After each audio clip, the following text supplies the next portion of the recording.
A palavra do Senhor tornou-se para mim fonte de vergonha. Coitado do Jeremias.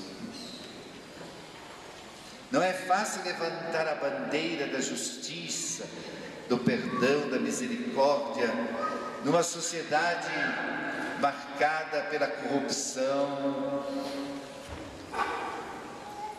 pelo subjetivismo, pelo individualismo, pela demagogia política. Não é fácil falarmos de um comportamento baseado no Evangelho, quando a sociedade caminha para o descartável, para o provisório, para a alegria momentânea apenas, sem olhar para um futuro, para o crescimento de uma sociedade que se respeita e que se ama. Muitas vezes nós somos de fato, como pais, como professores, como educadores, chacota, como o próprio autor coloca, chacota o dia inteiro.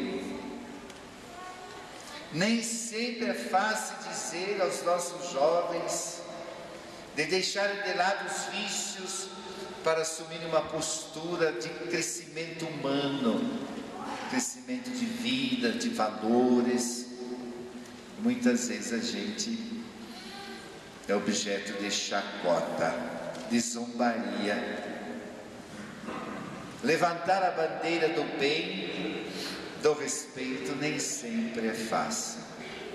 Mas, meus queridos irmãos e irmãs, esta é a nossa vocação, de não nos conformarmos com o mundo, mas de assumirmos no mundo o sentido do fermento na massa, o sentido do sal e da luz, de sermos no mundo não como o mundo, mas transformar o mundo para que seja cada vez melhor, para que ele se pautue nos princípios evangélicos. E esses princípios são tão simples: o respeito ao ser humano, a valorização dos outros, de todos, o diálogo em busca da verdade, a fraternidade que deve existir entre nós, a ajuda que devemos dar aos mais necessitados, aos pobres, aos doentes, aos idosos, às crianças e assim por diante. Isso não é fácil. Às vezes nos sentimos fracos, nos sentimos incapazes, mas aqui tem um texto maravilhoso que vai nos dar força. Quando o profeta Jeremias, apesar do desânimo, dessa vocação tão difícil, ele vai dizer que ele estava quase desfalecendo, mas ele sentiu dentro de si um fogo ardente. Esse fogo ardente representa o Espírito Santo, o fogo que renova, que purifica os metais. Esse fogo purifica a sociedade, o coração das pessoas. O Espírito Santo é a ação de Deus em nós, em busca de um mundo melhor, de uma pessoa melhor. O Espírito Santo nos dá sabedoria para sermos nesse mundo profetas, catequistas, pais, professores, profissionais de todos os ramos, a fim de que sejamos sempre testemunhas de uma vida, como eu disse, pautada no Evangelho.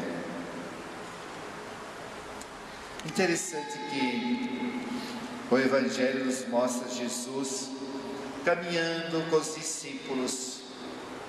Estão indo para uma cidade maravilhosa, que ainda hoje é atração para o mundo inteiro.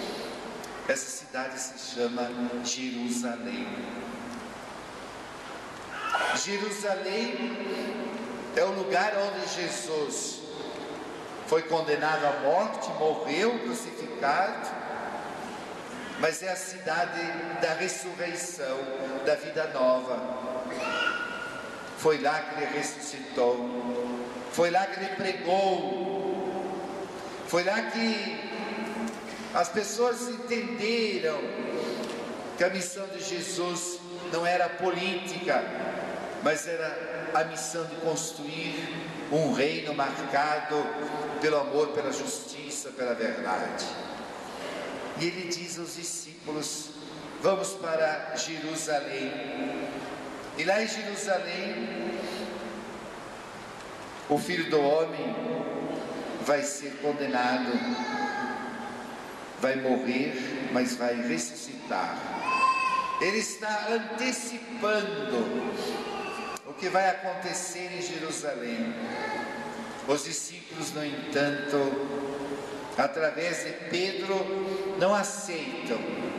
Eles não querem imaginar, nem pensar que a cruz faz parte da vida, que toda a vida tem um momento de catarse, de transformação, de mudança, de morte. Eles não perceberam isso. Aí Pedro chamou Jesus do lado e disse: que Deus não permita que isso aconteça, Senhor, que isso nunca aconteça. Mas Jesus vai dar uma resposta muito forte: vai para longe, Satanás, tu és para mim uma pedra de tropeço, porque não pensas as coisas de Deus, mas sim as coisas dos homens. Que coisa interessante isso. Importante é continuar o caminho, e Jesus continua o caminho para Jerusalém, porque ele sabe que a cruz não é um fim em si mesma. A cruz é apenas um instrumento para a vida nova, para a ressurreição. A cruz, muitas vezes, percebemos no nosso dia a dia, quantas vezes em benefício de uma paz familiar, devemos deixar alguma coisa que gostaríamos de fazer, em benefício de todos. O pai e a mãe, quantas vezes não se sacrificam, não carregam a cruz e deixar de lado o que gostariam de fazer para ter a paz na família. E assim tantas coisas, tantos exemplos que poderíamos aqui citar, e com toda certeza cada um de vocês poderia dizer: olha, eu passei por esse sofrimento, mas ele trouxe frutos importantes para a minha vida, para a vida da família, a vida da sociedade. Então a cruz é esse instrumento de purificação, de reflexão sobre a própria existência. E é isso que Jesus quer que os discípulos entendam. E no entanto, São Pedro não entendeu. Hoje celebramos a festa, talvez, do maior doutor da igreja,